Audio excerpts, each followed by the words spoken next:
நமஸ்காரம். கோரோச்சனம், கோரோச்சனை அப்படின்னா என்ன? அது ஒரு மருந்து பொருள்.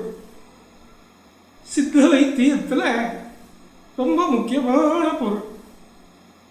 அந்த காலத்தில் பாட்டி வைத்தியத்தில் கோரோச்சனம் ஒவ்வொரு வீட்டிலையும் இருக்கும்.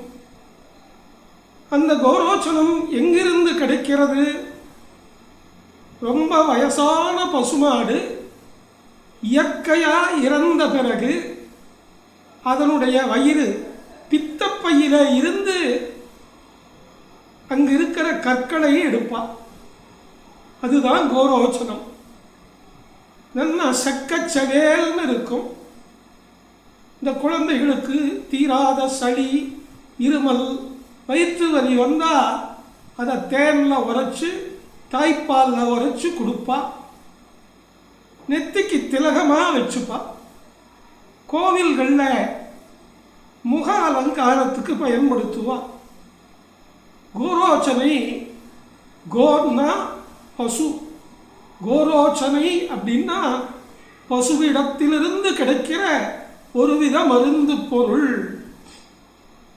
இந்த காலத்தில் நிறைய பேருக்கு அது தெரியாது. ஆனால் காலம் காலமாக இருந்து வரக்கூடிய சம்பிரதாயங்களை அடுத்த தலைமுறைக்கு எடுத்து செல்ல வேண்டியது நமது கடமை. இந்த கோரோச்சனம் நாட்டு மருந்து கடைகளில் கிடைக்கும். அதை முறையாக பயன்படுத்த தெரிஞ்சவா தான் பயன்படுத்தணும்.